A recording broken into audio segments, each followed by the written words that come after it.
नमस्कार मित्रांनो. माझा मित्र प्रकाश हा 40 वर्षाचा होता. एकदा काय झालं, पावसाळ्याचे दिवस होते. प्रकाशने आपली गाडी जंगलाच्या वाटेवरून पुढे नेली.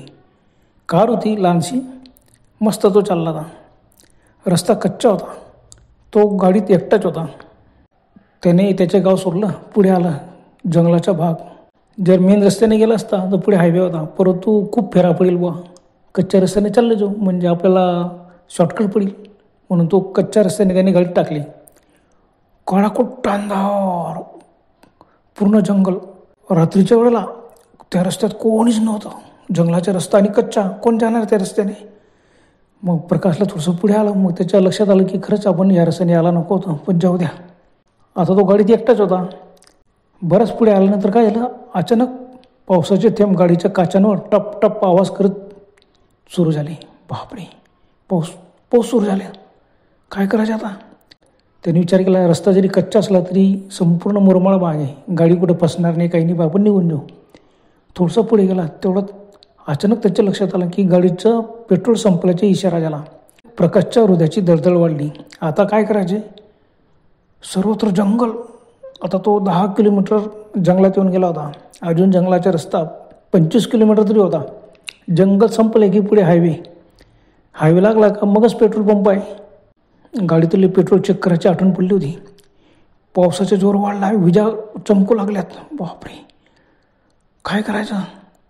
आता परत माघारी फिरणं बी शक्य नव्हतं. खरंच आपण फार चूक केली. अगदी पेट्रोल तपासून गेला पाहिजे नव्हतं की किती पेट्रोल आहे, काय नाही. जाऊ दे, आता काय करता. तसंच तो गाडी चालवत होता. पावसाचा जोर वाढला आणि जंगलात समोर दूरवर एक जुनाट वाडा दिसला. बापरे, जुनाट वाडा, पण त्याच्या खिडक्या काळ्याकुट्ट अंधारात चमकत होत्या. म्हणजे वाड्यात नक्की कोणीतरी राहतोय. आणि खरंच जंगलामध्ये ना बऱ्याच ठिकाणी असे फॉरचे घर असतात. तसं त्याला वाटलं की जंगलातलं हे घर आहे. तो जुनाट वाडा दिसला त्याला एकदम. बापरे, खिडक्या चमकत आहे, कोणतरी आहे वाड्यामध्ये, चला आपल्याला तेवढा आश्रय मिळून जाईल. त्यांनी विचार केला, सकाळपर्यंत आश्रय मिळाला तर येतेच थांबू. सकाळी कोणी जाणाऱ्या गाडीवाल्याकडून मदत घेता येईल किंवा वाड्यात मदत मिळाली, पेट्रोल वगैरे भेटून घेतलं तर बरंच होऊन जाईल. तो वाड्याच्या दिशेने निघाला. आजूबाजूला पूर्ण काळाकुट्ट अंधार, सर्व काळोख सर्वीकडे. बापरे, रात्रीचे 11-12 सहज झाले असतील. त्याने मोबाईल काढला, पाहिला, बापरे 11:30. मग त्याच्या मनात धडकी भरली. बापरे, नाही, इलाज नाही, आता काय करणार. तो वाड्याच्या दिशेने त्याने गाडी नेली. बाहेरून वाडा ओसाळ वाटत होता. प्रकाशने गाडी वाड्याच्या समोर थांबवली. सर्वत्र जंगल, काळाकुट्ट अंधार, झिमझिम पाऊस चालूच होता. विजा चमकत होत्या. तो वाड्याच्या दरवाजाजवळ गेला. कुलूप नव्हते. हळूच दार लोटले. किर्र आवाज करीत दार उघडले गेले. आत बघतो, कंदिलाचा मंद प्रकाश दिसला. प्रकाशने आवाज दिला, कोणी आहे का. हो, घरात कोणी आहे का. पण उत्तर आले नाही. तो हळूच आत गेला. थोडा पुढे गेला आणि एकदम जोरात दार बंद झाले. प्रकाश एकदम दचकला. वारा जोरात वाहत होता, त्याच्यामुळे दार बंद झालं असेल असे प्रकाशला वाटले. सर्वीकडे नजर टाकली. तो खूप मोठा हॉल होता. जमिनीवर एक पेटलेला कंदील होता आणि संपूर्ण फरशी होती जुन्या पद्धतीची. जुने लाकडी खांब व कडीपाट होते. मोठे झुंबर लटकत होते. भिंतीवर जुनाट चित्रे लटकलेली होती. आणि आजूबाजूला पाहिला, एवढा मोठ्या हॉलमध्ये कोणीच नाही. त्यांनी पुन्हा आवाज दिला, अहो कोणी आहे का घरात, अहो कोणी आहे का घरात. आता सर्वीकडे इतकी स्वच्छता होती, त्याच्यामुळे इथं कोणीतरी राहतोय जंगलात. प्रकाश समजला, पण आवाज तर कोणीच देत नाही. त्याने आरोळी म्हटला, हो घरात कोणी आहे का, अहो मी घरात आलो आहे तुमच्या. पण खोल्यांमधून कुठूनच आवाज आला नाही. सर्वकडे शांत वातावरण. मग थोडा वेळ थांबला, इकडे तिकडे पाहिलं. प्रकाश विचार करू लागला, काय कर मला एक कंदील ठेवलेला म्हणजे घरात नक्की कोणी असेल. मध्ये बऱ्याच खोल्या होत्या. खोल्यांमधून आवाज येत होता गप्पा मारण्याचा. तो आवाज ऐकू लागला. कुठून येत असेल आवाज. पण त्या वाड्यात कुठूनच काही समजत नव्हतं. तर इतर खोल्यांमध्ये आपण कसं काय घुसायचं. घरात मात्र कुजबुज आवाज येतच होता. कोणतरी गप्पा करतोय, इकडे तिकडे फिरतोय, मध्ये कुजबुज ऐकू येत होती. आणि अचानक मागून थंड वारा सुटला आणि एक हसरा आवाज ऐकू आला. बापरे, कोणतरी एकदम विचित्र आणि बेसूर असले. प्रकाश एकदम दचकला, मागे फिरला आणि पाहतो तर काय, समोर एक शुभ्र कपड्यातील स्त्री उभी होती. पांढरं सफेद शुभ्र कपडे घातलेले त्या स्त्रीने, पांढरं सफेद साडी आणि केस मोकळे होते, मात्र डोळे काळे भोर होते. चेहरा मात्र भयानक होता, एकदम विद्रूप. कंदिलाच्या प्रकाशात तो अजून भेसूर वाटला. बापरे, ती स्त्री प्रकाशपासून 10-15 फूट अंतरावर उभी होती. बापरे, त्यांनी विचारलं कोण आहे? तेवढ्यात ती स्त्री म्हणाली, तू इथे कशाला आलास?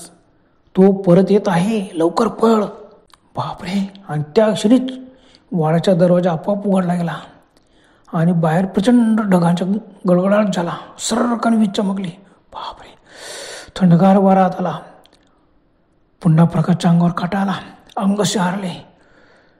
तो एकदम डोळे विस्फारून दरवाजाकडे पाहत होता. एक धिप्पाळ काळी आकृती आत आली. बापरे, आता प्रकाशची उंची 5.5 फूट सुद्धा नव्हती आणि ती 7-7.5 फूट उंचीची. बापरे, एवढा धिप्पाळ मनुष्य. बापरे, हा तो एखादा योद्धाच वाटतो जुन्या काळातला.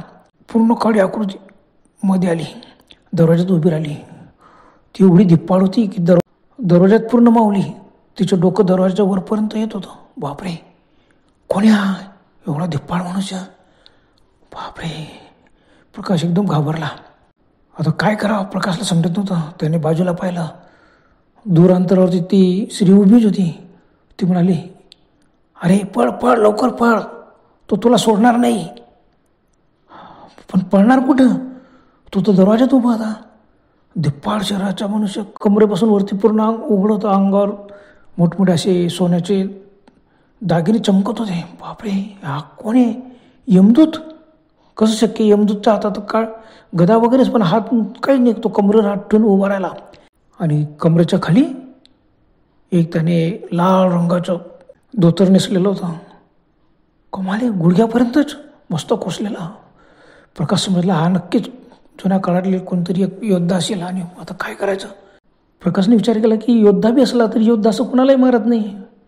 पण तेवढ्यात ती प्रचंड काळी आकृती एकदम हसली. भेसो, लाल जी बाहेर आली. डोळे चमकत होते लाल जर्द.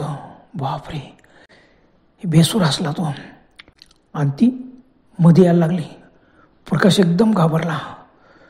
तो किंचाळला आणि मागे मागे सरकला. पण पळणार कुठं? तो दरवाजाकडून येत होता आणि पळायला जागा पण नव्हती. तो एवढा धिप्पाळ होता. त्याने आजूबाजूला पाहिलं. तेवढ्यात घाईने तितक्यात एक दरवाजा त्याला दिसला हॉलच्या दुसऱ्या साईडला. बस, प्रकाशने विचारही केला आणि एकदम पळत सुटला. पटकन त्या दरवाजातून पुढे आला. पुढे बऱ्याच खोल्या होत्या आणि सर्व खोल्यांमध्ये असं मस्त कंदील वगैरे लावलेले होते. कंदिलाचा मंद प्रकाश होता. कुठून पळावं त्याला समजत नव्हतं. बऱ्याच खोल्या होत्या आणि सर्वीकडे असं ठिकठिकाणी कंदील ठेवलेले होते. काही ठिकाणी मेणबत्त्या होत्या. कुठं लपायचं?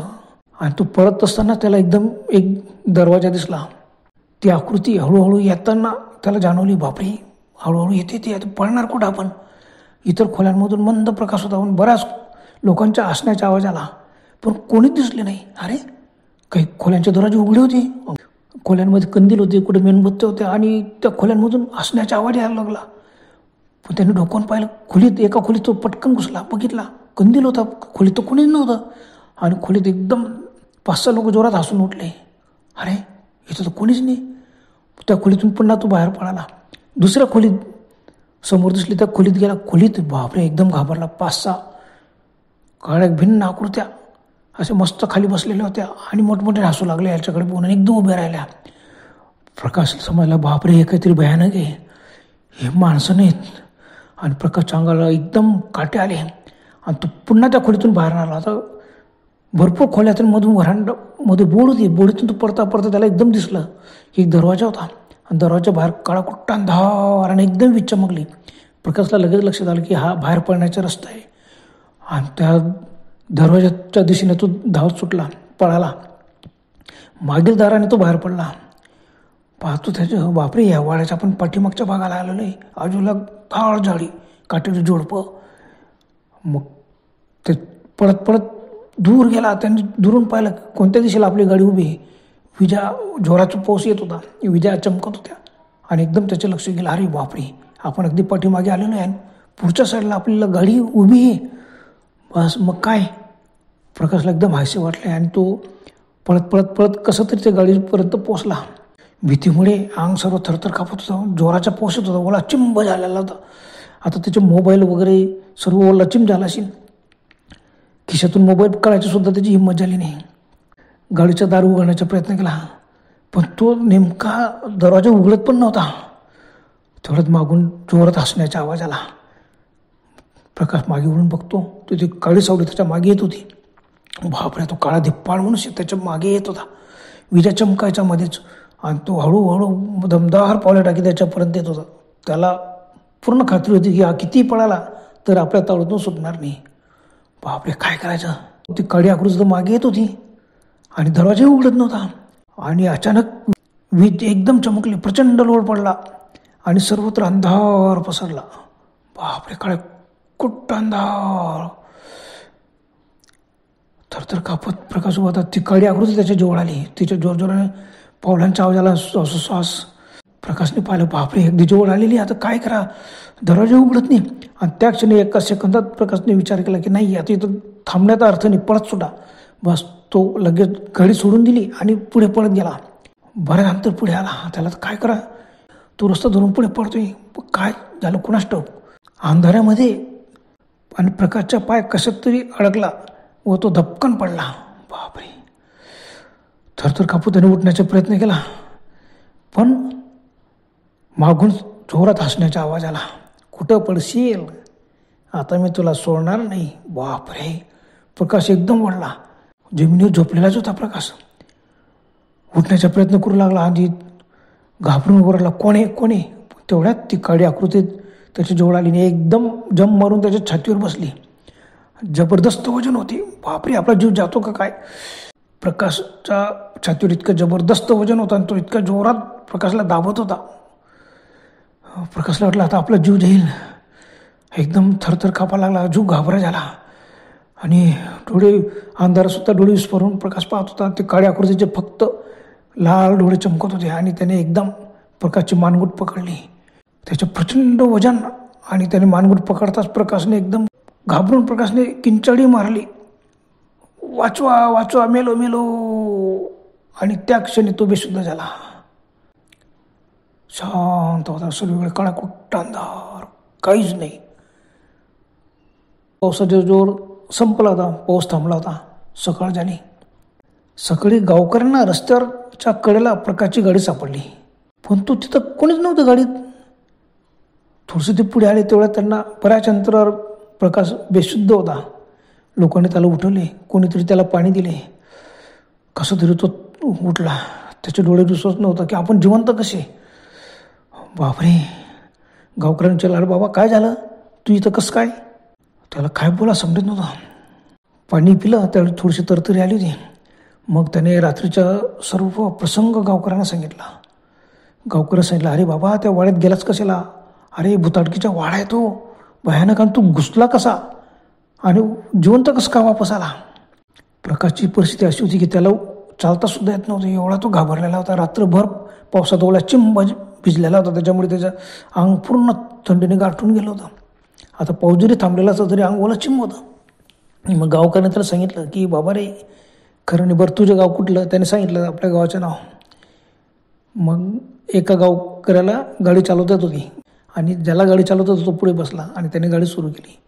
बस मग गावकऱ्यांनी त्याला त्याच्याच गाडीत टाकून त्याच्या गावात पोचवले आणि नंतर ते निघून गेले. पण प्रकाश एवढा घाबरला होता, घरच्या लोकांना वाटलं काय झालं. त्याने सांगितलं रात्रीचा प्रसंग काय झाला. परत तो इतकं त्याला भीती झाली होती, भीती निर्माण झाली होती. त्याने सांगितलं की भयानक आकृत्या होत्या त्या खोल्यांमध्ये, भूतांच्या वाड्यात मी घुसून गेलो होतो. बापरे, आता प्रचंड शरीराच्या प्रचंड आकाराच्या काळाकुट्ट माणूस माझ्या छातीवर कुदून बसला. बापरे, माझी छाती अजून बी दुखते. बस. आणि त्या दिवसापासून मग प्रकाशला वेळच लागले. तो अचानक रात्री मोठ्याने ओरडून उठायचे, मेलो. तो माझ्या छातीवर बसलाय. सूर्य, अरे काय झालं. काही नाही, तू तर घरात आहे.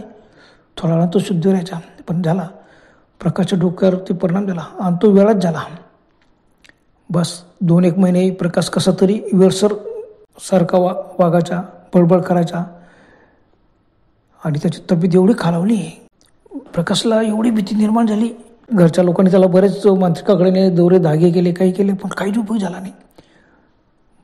3-4 महिने प्रकाश कसं खूप वाईट परिस्थितीमध्ये जगला. नुसतं वेळाचे झटके यायचे, बडबड करायचा, मोठ्याने ओरडून उठायचा, रात्रीभर तो पण झोपायचा नाही, घराच्या लोकांना झोपू द्यायचे नाही. आणि बस एक दिवशी प्रकाश अमावस्येची रात्र होती आणि रात्रीच मोठ्याने किंचाळी मारली आणि लगेच त्याने जीवच सोडून दिला. बापरे, गेला प्रकाश मेला. बस हे सर्वेकडे बातमी लागली आणि खरंच त्या बाळाकडे कोणी फिरकण्याची हिंमतच केली नाही. ते जवळच्याच खेळातले सर्व लोक सांगायचे की त्या वाड्यात भुताटकी आहे. जो एकदा त्या वाड्यात जातो तो कधीच परत येत नाही. आलास तर तो वेडा होऊन मरतोच. बापरे, आता हे प्रकाशला माहीत नव्हतं की प्रकाशच्या गावाच्या लोकांना माहीत नव्हतं त्या वाड्याचं रहस्य. जंगलातला तो वाडा होता, इंग्रजांच्या काळातला वाडा. इंग्रज लोकांनी तो बांधलेला होता म्हणे. ते पूर्वी तिथं राहायचे जंगलात आणि ते गेल्यानंतर तो वाडा ओसच पडलेला होता. बस अजूनही त्या वाड्यात कोणी जाण्याची हिंमत करत नाही. म्हणतात जो एकदा त्या वाड्यात जातो तो कधीच परत येत नाही. आलास तर तो वेळा होऊनच मरतोच. खरंच आता माझा मित्र प्रकाश तर मेला बिचारा. आणि प्रकाशला जो अनुभव आला त्याने तो सर्वांना सांगितला होता आणि तो मोठमोठ्याने ओरडून उठायचा, माझ्या छातीवर कोणतरी कुदलेलं आहे, तो कुदलेला आहे, भूत कुदलेला आहे, तो मला मारतोय. खरंच प्रकाशचा अनुभव खरा होता. ती रात्र खरंच प्रकाशच्या जीवनातली मोठी काळ रात्रच ठरली. खरंच ती काळोखी रात्रीत प्रकाशने घरून जायला निघाला नसता तो बरं झालं असतं. आता आमचा एक तो मित्र खरंच गेला. की निवड योगायोग होता की केवळ अंधश्रद्धा का काय माहीत. बरं तर मित्रांनो, आजपुरतं एवढंच. पुन्हा भेटूया लवकरच. तोपर्यंत गुड बाय.